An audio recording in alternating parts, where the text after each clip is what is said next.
Brookline, awesome. You probably win. Is anyone from closer than Brookline? New Hampshire. Brookline beats New Hampshire by a lot.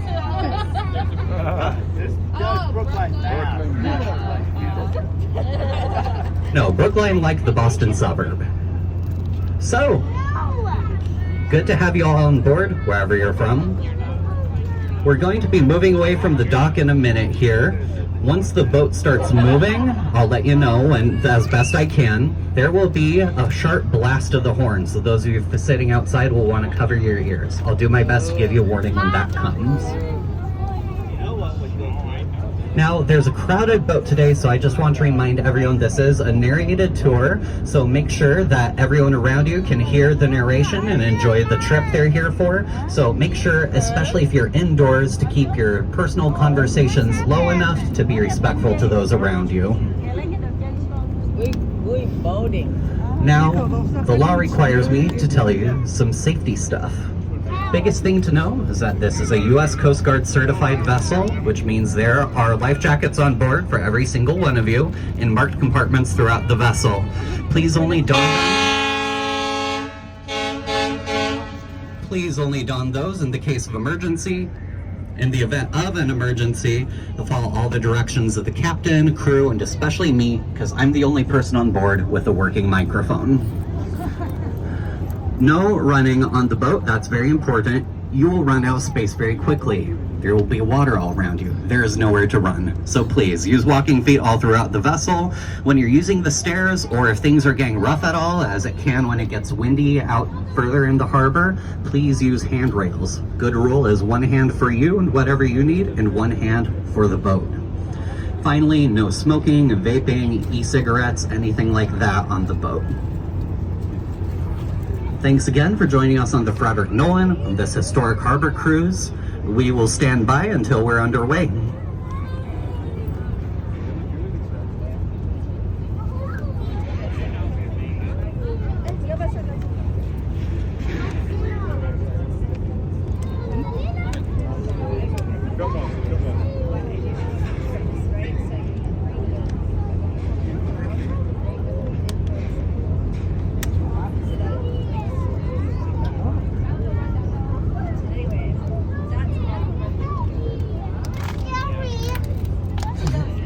Aidan, đội nón lên cho đỡ nắng con.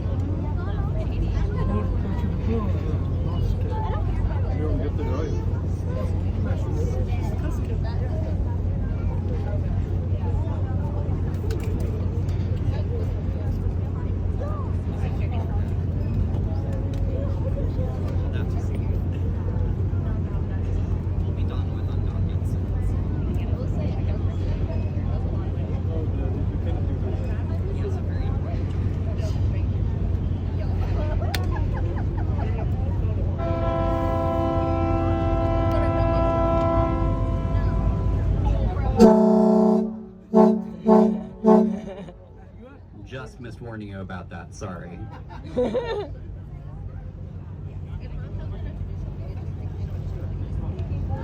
Now, being on a Boston Harbor historic cruise, I know what you're probably expecting. You're expecting revolutionaries, redcoats, stuff about founding fathers and battles, and good news is, that's exactly what you're getting.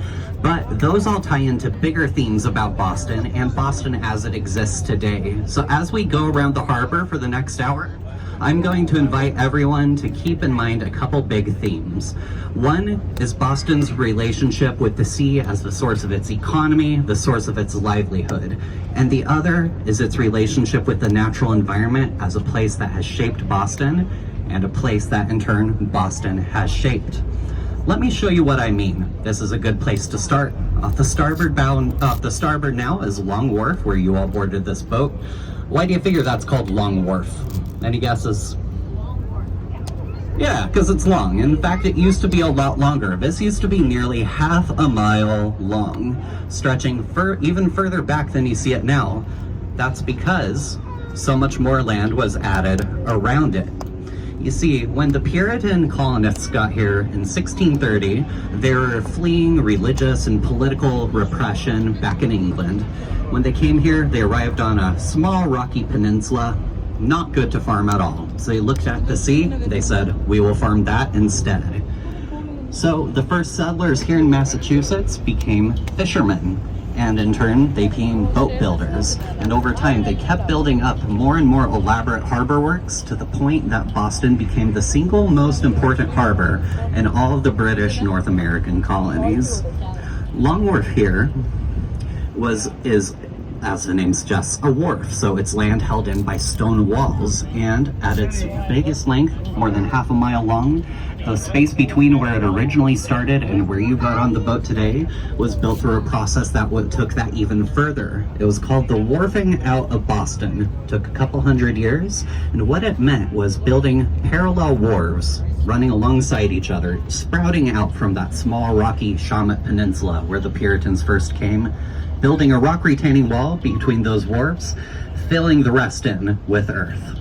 And this process grew Boston so much, piece by piece, over time, that today, look around you, every direction, every speck of land you see, except for the hills in the distance, is engineered land. In fact, 3/4 of Boston proper sits on artificial, man-made land built through that wharfing out process. That might be the coolest thing you learned today, actually. But it was right here at Long Wharf, built through that process and, over the decades, shortened by that process, that the British troops left Boston, March 17th, 1776. The Continental Army had outflanked them on the surrounding hills. They knew they had no political support in Boston, so that early in the Revolution, before the Declaration of Independence was even signed, the British troops gave up Boston, jumped on their ship right here off the end of Long Wharf, and sailed back off. Now, the success of Boston as a port city is part of what set off the Revolution in the first place.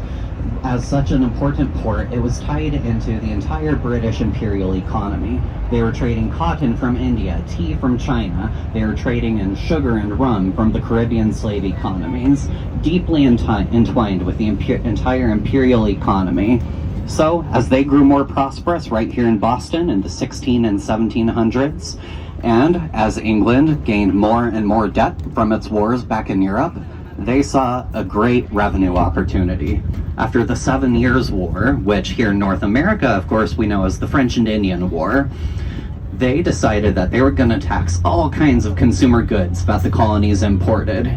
Of course, the colonists had no representation in Parliament. They were just colonists. The government didn't really treat them like citizens. They felt, though, that it was their right as native-born Englishmen to be able to have a say in their own government and in their own taxation. Which brings us to the first big landmark on this tour. It's off our starboard side. You can see a rusty old metal bridge stuck in the open position. Beyond that bridge once sat Griffin's Wharf. Griffin's Wharf is where, on the night of December 16th, 1773, a group of patriots calling themselves the Sons of Liberty assembled. They crudely disguised themselves as Native Americans for plausible deniability, and they took 92,000 pounds of that tea, whose taxes they opposed, and dumped every ounce of that tea into Boston Harbor off of 3 Nantucket merchant ships. They called it the Boston Tea Act. We know it as the Boston Tea Party. And of course, their rallying cry was, no taxation without representation. That was one of the key events that kick-started the American Revolution right here in Boston, right there behind that rusty bridge.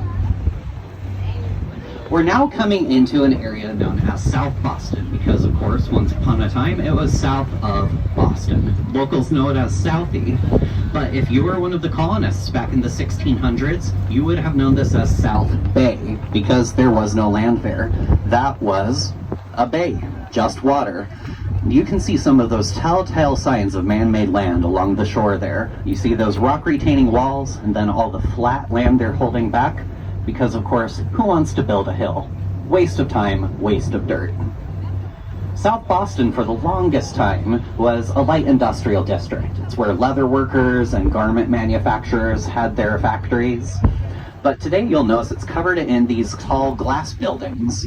The funny thing about those buildings is how recent they are. You see the 4-story tall glass building with the overhang over the marina? It says ICA on the side. That's the Institute of Contemporary Art, one of the most popular art museums in Boston. It was built in 2006, and until 2013, that was the tallest building in South Boston. Everything taller than that 4-story building was built just in the last 10 years and is now what's called Boston's Innovation District, filled with all kinds of creative and technological companies. In a few minutes, I'll tell you a little more about why this suddenly became a happening spot. For now, though, wave to yourselves in that reflection. This is a great opportunity to get a selfie without your arm in it. That shiny building sits on a structure known as Pier 4, even though it's a wharf. More on that distinction later. But Pier 4 is actually an important place in American food history. In the 1960s, a restaurateur named Anthony opened a restaurant there specializing in seafood. Now, given his name was Anthony, it was on Pier 4 and it was a restaurant, what do you suppose he named it? Anthony's Pier 4 Restaurant, because we have very little imagination for naming things here in Boston. And in time, Anthony's Pier 4 became the highest grossing restaurant in the United States, due in large part to Anthony's ingenious marketing strategy. When he opened the shop, he invited all the taxi drivers in town over to get a free meal. So naturally, when they would drive people to and